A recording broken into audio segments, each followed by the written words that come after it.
Hello students, welcome to BK study CCS YouTube channel. जैसा कि इससे पहली वीडियो मैंने डायरेक्ट इनडायरेक्ट के बारे में डिस्कस किया था, आज उससे आगे की डिस्कस को लेकर के मैं हाजिर हूँ।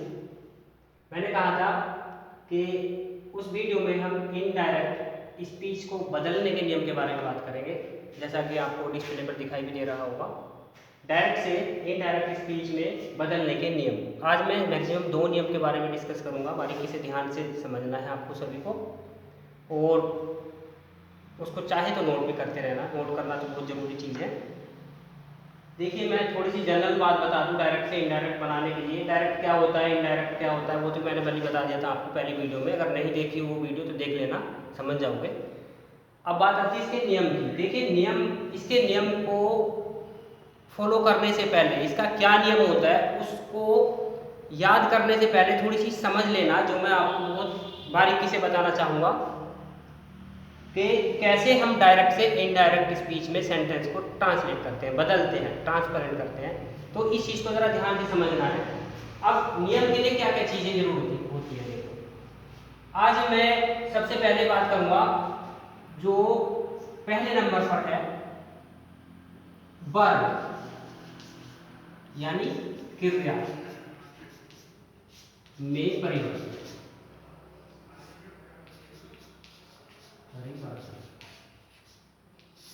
देखिए, ये वर्ब जो होती है किसी भी सेंटेंस के, जो भी हमें डायरेक्ट स्पीच में दिया हुआ है, उसमें 2 क्रियाओं का यूज होता है। पहली वर्ब जो लगी हुई मिलेगी आपको, वो मिलेगी रिपोर्टिंग स्पीच में, और दूसरी वर्ब जो मिलेगी वो मिलेगी आपको रिपोर्टेड स्पीच में।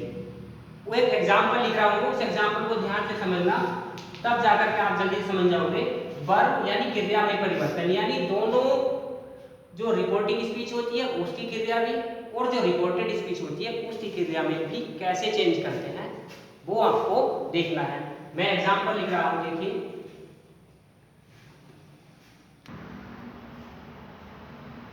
देखिए, वर्ब यानी क्रिया में परिवर्तन कैसे करते हैं मैं बता दूं आपको, जरा ध्यान से समझना है, बिल्कुल बारीक से।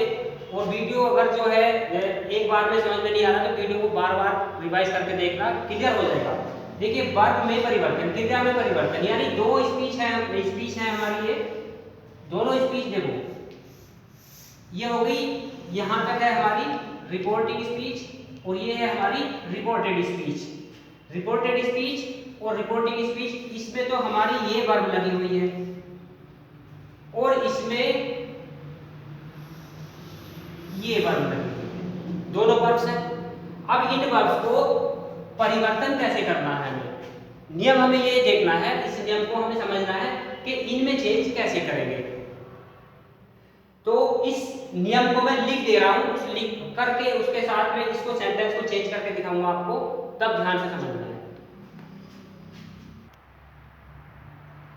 तो देखिए, इसके नियम के जो पहला नियम मैंने लिखा हुआ है, इसको समझाने की कोशिश कर रहा हूँ, ध्यान से समझना है।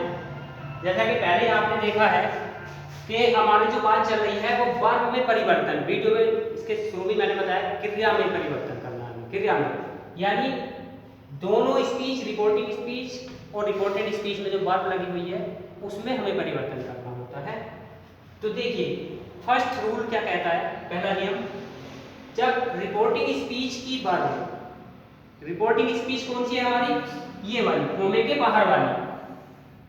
जब रिपोर्टिंग स्पीच की वर्ब प्रेजेंट टेंस यानी प्रेजेंट टेंस हुआ, और फ्यूचर टेंस यानी 2 टेंस का जिक्र यहां पर आया है कि जब हमारी रिपोर्टिंग स्पीच की वर्ब यानी रिपोर्टिंग स्पीच की वर्ब ये है, सेज है, इस सेंटेंस में हमारी जो रिपोर्टिंग स्पीच की वर्ब है वो सेज है। तो रूल क्या कहता है कि रिपोर्टिंग स्पीच की वर्ब प्रेजेंट टेंस या फ्यूचर टेंस में होती है तो क्या होता है, तो रिपोर्टेड स्पीच का मतलब जानते हो आप, कोमे के अंदर वाली। तो कोमे के अंदर वाली स्पीच है हमारी ये, यानी यहां से यहां तक। तो रिपोर्टेड स्पीच की वर्ब में, वर्ब यानी क्रिया में, यानी उसकी जो क्रिया दी हुई है, टेंस दिया हुआ है उसका, उसके टेंस में ये कह सकते हो वर्ब या ऑब्लिक टेंस, यानी वर्ब के टेंस में कोई परिवर्तन नहीं करते हैं। समझ में आया?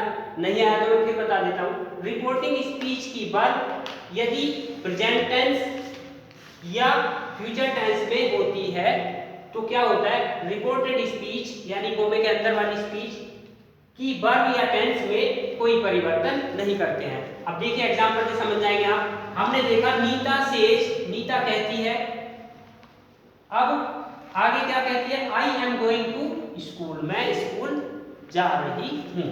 तो देखो नीता सेज जो लगी हुई है यहाँ पर, ये किस टेंस में लगी हुई है, से मींस होता है कहना, इसमें लगा हुआ है एस, तो क्या हुआ सेज का मतलब एस है, एस का प्रयोग कहां पर करते हैं हम, प्रेजेंट टेंस में। तो हमारी ये स्पीच जो रिपोर्टिंग स्पीच है, इसकी जो वर्ब लगी हुई है, ये वर्ब हमारी प्रेजेंट टेंस में है। तो इसका मतलब ये है कि हमारी रिपोर्टेड स्पीच की जो वर्ब लगी हुई है या इसका जो टेंस लगा हुआ है इसमें हमें कोई परिवर्तन नहीं करना है। सिर्फ क्या करना है, करना ये है कि इन दोनों स्पीच को हमें दैट कंजंक्शन से जोड़ लेना है। अब देखिए मैं कैसे जोड़ता हूं, इसको तो मैं वैसे ही लिखूंगा जैसा ये लिखा हुआ, क्योंकि इसमें कंडीशन है, रूल है, नियम है कि इसमें हमें कोई परिवर्तन नहीं करना है, क्योंकि ये हमारा प्रेजेंट टेंस में दिया हुआ है। तो इसको मैं ऐसे लिख दूंगा, नीता सेज, और ये दोनों कोमे जो लगे हुए होते हैं इसको हमें हटा देना होता है। ये एक नियम होता है, रूल होता है डायरेक्ट से इनडायरेक्ट बनाने का। हटाना इसलिए होता है क्योंकि ये कोमे के अंदर स्पेसिफाई की गई है, ये किसी की दूसरे की स्पीच है, यानी यहाँ पर नीता की स्पीच है, कोमे के अंदर इसलिए लिखा गया है क्योंकि ये हमने डायरेक्ट में रख रखी है, डायरेक्ट वे में रख रखी है, और जब हम इसको इनडायरेक्ट वे में ले जाएंगे तो इस कोमे को हम हटा देते हैं, ऐसा रूल होता है। तो हमने इसको हटा दिया और इनके स्थान पर हमने क्या लगा दिया, दैट। ये कंजंक्शन लगेगा हर बार जब भी हटेगा दैट लगेगा। अब देखो यहां समझने वाली बात है, यहां पर आई लगा हुआ है प्रोनाउन। प्रोनाउन के लिए मैंने वीडियो डाल रखी है, अगर किसी को नहीं आते हैं प्रोनाउन तो उस वीडियो को एक बार देख लेना, प्रोनाउन समझ जाओगे। यहाँ पर जो आई लगा हुआ है ये फर्स्ट पर्सन का प्रोनाउन लगा हुआ है। फर्स्ट पर्सन का प्रोनाउन क्या होता है, जब बोलने वाला अपने आप को नॉमिनेट करता है, अपने बारे में कोई बात करता है, जैसे मैं आपको पढ़ा रहा हूँ तो मैंने मैं अपने लिए यूज किया है, तो इट मीन्स मैं जो हूँ अपने लिए फर्स्ट पर्सन का प्रोनाउन हुआ। तो यहाँ पर आई फर्स्ट पर्सन का प्रोनाउन है, क्योंकि नीत बोलने वाली नीता है, उसने अपने आप के लिए कहा है मैं स्कूल जा रही हूँ।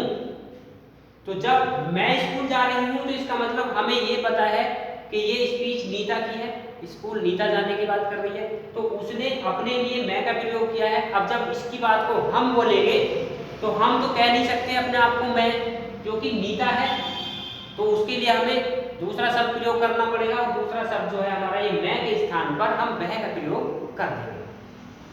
नहीं समझे? क्योंकि फर्स्ट पर्सन का प्रोनाउन जब यहाँ पर दिया होता है तो उसको हम बोलने वाले के अनुसार बदल देते हैं। बोलने वाला यदि महिला है तो इसको महिला के रूप में बदलेंगे, बोलने वाला यहाँ कोई पुरुष होता तो पुरुष के हिसाब से बदलते। ये बात हमें ध्यान रखना है। ये कंडीशन आगे भी चलती है। देखो यहाँ पर अगर बोलने वाले दो हैं तो दो के हिसाब से बदलेंगे, एक है तो एक के हिसाब से बदलेंगे, पुरुष है तो पुरुष के हिसाब से बदलेंगे, महिला है तो महिलाओं के हिसाब से बदलेंगे। ये बात हमें जरा ध्यान रखना है। तो देखो अब उसने क्योंकि लड़की है, अब लड़की के लिए हम वह का प्रयोग करते हैं तो ही तो करेंगे नहीं, जाहिर सी बात है सी का प्रयोग यहाँ पर हम करेंगे, सी। अब मैंने एक बात बताई है, नियम ये कह रहा है कि उसके टेंस में कोई परिवर्तन नहीं करेंगे, उसकी वर्ब में कोई परिवर्तन नहीं करेंगे। देखो यहाँ पर जो है उसने बात की है स्कूल जाने की, ये वाक्य है हमारा प्रेजेंट कंटीन्यूअस टेंस में, I am going to school, मैं स्कूल जा रही हूँ। तो यहाँ पर नीता ने जब अपने बारे में कहा कि मैं स्कूल जा रही हूँ, तो जाहिर सी बात है हम क्या चेंज करेंगे कि वह स्कूल जा रही है, ऐसा करना पड़ेगा। तो हमें थोड़ा सा इसमें बदलाव करना पड़ेगा, बस मैं की जगह हमने सी का प्रयोग किया, ये सी भी नीता ही है। अब टेंस की बात आती है, ये प्रेजेंट कंटीन्यूअस की हेल्पिंग वर्ब लग रही है, यहाँ पर भी प्रेजेंट कंटीन्यूअस की हेल्पिंग वर्ब लगानी होगी, लेकिन शर्त ये है कि अब हमें सी के हिसाब से लगानी पड़ेगी। यो आई के हिसाब से एम लगा हुआ है तो सी के हिसाब से हमें यहाँ पर इज करना होगा। देखिए सी इज और बाकी का सारा ऐसे ही लिख देंगे क्योंकि ये कंटिन्यूअस फॉर्म लगी हुई है, कंटिन्यूअस फॉर्म को यहाँ पर हम ऐसे रख देंगे, सी इज गोइंग टू स्कूल। और ये हमारा वाक्य डायरेक्ट से इनडायरेक्ट में चेंज हो गया। यहाँ के ये वाले कोमे हटा करके फुल स्टॉप लगा दिया, यहाँ के ये कोमे हटा करके दैट लगा दिया, और इस आई के स्थान पर हमने सी को रख दिया है। बाकी हमने कोई ऐसी नई बात नहीं की है, क्योंकि हमारा नियम ये कहता है कि जब प्रेजेंट में या फ्यूचर में हमारी रिपोर्टिंग वर्ब लगी हुई होती है ये, तो हमें इस वाली स्पीच में कोई परिवर्तन नहीं करना होता है। जो परिवर्तन करना होता है यहाँ पर प्रोनाउन को चेंज कर देते हैं बस, वो भी बोलने वाले के अनुसार, बोलने वाला जैसा है उसी के हिसाब से ये चेंज करेंगे। लेकिन जो टेंस यहाँ पर दिया हुआ है उस टेंस को हम परिवर्तित नहीं करते हैं। वीडियो को पॉज कर करके थोड़ा थोड़ा रुक करके समझ करके लिखते जाएंगे और उसको ध्यान से समझते जाएंगे, तो मैं मानता हूँ कि ये रूल आपकी समझ में बिल्कुल आसानी से आ जाएगा। अब इसके बाद जो है मैं इसी नियम पर आधारित एक बात और आपको बताऊंगा, जो कभी क्या होता है कि कभी कभी यहाँ पर बोलने वाला जो होता है उसकी बात को सुनने वाला भी दिया होता है, यानी इसका ऑब्जेक्ट भी दिया होता है। जैसे यहाँ पर ये है नीता से नीता कहती है, अब किससे कहती है ये इसमें नहीं दिया होता है, तो किसी सेंटेंस में अगर ऐसा आ जाए कि बोलने वाले की बात को सुनने वाला भी दिया होता है, तो तब हम उसको कैसे चेंज करते हैं। देखिए इसका एक एग्जाम्पल भी बताता हूँ, तब मैं जब इसको नियम को थोड़ा रफ करता हूँ। देखिए नियम इससे पहले लिखा हुआ है, उसको ध्यान से पढ़ लेना, समझ लेना, और एग्जाम्पल मैं समझा रहा हूँ तो बिल्कुल क्लियर हो जाएगा। पहला आज का जो नियम है वो ये है, नीता से जो बात मैं बताना चाह रहा था ये बात थी कि कभी कभी बोलने वाले की बात को सुनने वाला भी स्पीच में दिया होता है। यानी हमारी यहाँ से यहाँ तक है तो ये रिपोर्टिंग स्पीच, ये हमारी रिपोर्टेड स्पीच हो गई, लेकिन इन दोनों के बाद बीच में कोई बात हो रही है। क्या नीता सेज टू मोना, नीता मोना से कहती है, तो यहाँ पर देखो नीता की बात को सुनने वाली मोना हो गई है, वर्ब हमारी सेज लगी हुई है, ये सेज टू ये वर्ब हो गई, तो है तो प्रेजेंट की, लेकिन यहाँ पर सुनने वाली इसकी दी हुई, यानी इसका ऑब्जेक्ट दिया हुआ। तो कंडीशन हमें कोई ज्यादा हार्ड वाली बात नहीं, समझने की बात है। बस क्या कंडीशन करेंगे हम इसमें, सिर्फ यहाँ पर टेंस कर देंगे, ये बात याद कर लेना। वहां पर क्या था कि सेज को सेज ही रखा हुआ है मैंने पहले एग्जांपल में, वजह क्या है क्योंकि उसकी बोलने वाले की बात को सुनने वाला कोई था नहीं, तो वर्ब सेम वैसी रख दी थी। लेकिन अब इसकी बात को सुनने वाला दे दिया है, ऑब्जेक्ट दे दिया है, तो ऑब्जेक्ट जब दिया होता है तो यहाँ पर टेल्स में इसको चेंज कर देते हैं पूरे के पूरे टू तक, और बाकी ऐसे रख देंगे नीता टेल्स मोना दैट। अब फिर समझने वाली बात आगे देखो, उसने कहा है, नीता कह रही है मोना से, क्या कह रही है, you are a good girl, तुम एक अच्छी लड़की हो। तो ये यू जो प्रयोग किया गया है ये मोना के लिए प्रयोग किया गया है, समझने वाली बात है। नीता कह रही है मोना से कि तुम एक अच्छी लड़की हो, अर्थात ये हुई मोना अच्छी, ये कह रही है, इसको कह रही है तुम एक अच्छी लड़की, तो ये यू जो चेंज है ना, यू इसके हिसाब से हो जाएगा, किसके, मोना के। मोना है एक लड़की, तो यहाँ पर हम सी कर देंगे, सी कौन, यानी मोना। अब देखो क्योंकि यहाँ पर प्रेजेंट का हमारी वर्ब प्रेजेंट में लगी हुई है, तो यहाँ की जो हमारी वर्ब लगी हुई है या इसका जो टेंस है हम उसको चेंज नहीं करेंगे। अब बस इतना चेंज करेंगे, ये जो आर लगा हुआ है ये जो लगा हुआ है हमारे यू के हिसाब से, ठीक है। अब जो हम यहाँ वर्ब लगाएंगे वो लगाएंगे हम सी के हिसाब से, सी इज, यहाँ पर इज लगाएंगे क्योंकि इसके हिसाब से इज बैठेगा, यहाँ पर आर तो लग नहीं सकता, सी आर, सी के साथ कभी आर नहीं लगता क्योंकि ये सिंगल में है, एक वचन में है, तो इसलिए हम एक वचन के हिसाब से प्रेजेंट कंटीन्यूअस में इज लगाते हैं। तो सी इज ए गुड गर्ल, बस ये हमारा डायरेक्शन है। तो इस तरह से हमारा ये पहला नियम काम करता है। अब दूसरे नियम की बात जो है वो दूसरे वीडियो में करूँगा, तब तक इस वीडियो को देखना, लाइक तब करना अगर अच्छी आए, अच्छी लगे तो लाइक भी करना, और अगर अच्छी ना लगे तो जरूरी नहीं है कि लाइक करो, जिसकी समझ में जितना आए तो बड़ी अच्छी बात है। आशा करता हूँ सभी के लिए हेल्पफुल होगी। Thank you.